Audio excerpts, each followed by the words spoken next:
des morts, des blessés et des dégâts matériels considérables.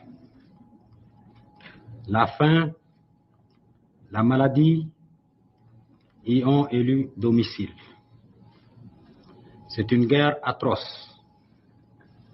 C'est vous dire que la guerre, avec tout son cortège de malheurs. Vous me demanderez pourquoi cette guerre?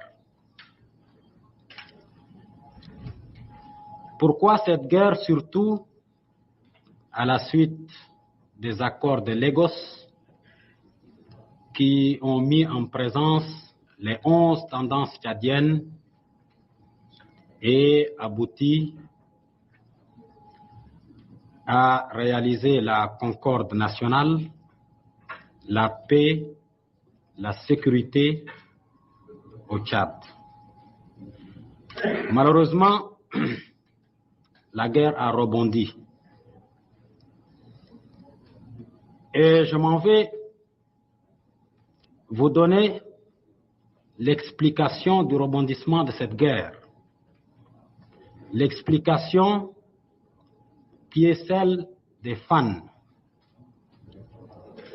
Cette guerre, à dire vrai, n'est pas le fait de Tchadiens dans la mesure où cette guerre nous a été imposée de l'extérieur.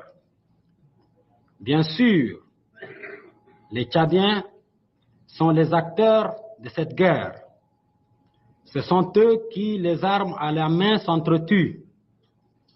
Mais en fait, si l'on veut aller au fond des choses, n'est pas se contenter le superficiel, mais rechercher, creuser le problème tchadien et saisir l'essence, la vérité, c'est une guerre imposée de l'extérieur.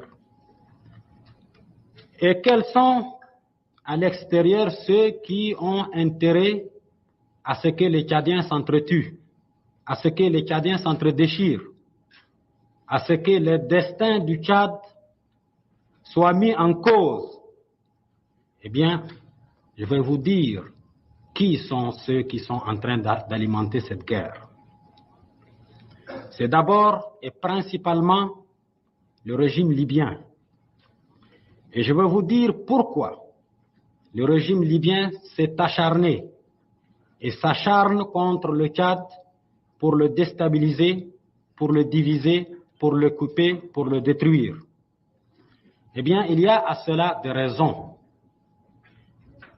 objectives et des raisons subjectives. Les raisons objectives sont d'ordre économique et stratégique. Les raisons subjectives relèvent de la politique personnelle du colonel de Libye. Je prends les raisons objectives. If you work in IT, you need a Tera. Presse sont les premiers à le savoir. Les experts internationaux sont tous d'accord pour dire que d'ici quelques années, le pétrole libyen tarira.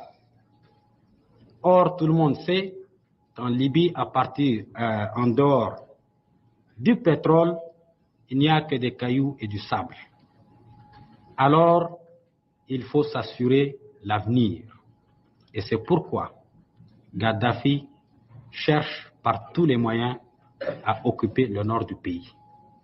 Et il se trouve que dans ce nord du pays, dans cette zone que les journalistes se complaisent à appeler la bande d'Aouzou, car parler de la bande d'Aouzou, c'est minimiser le problème, car en fait, il s'agit d'une zone qui équivaut à peu près à la superficie de tel ou tel État africain.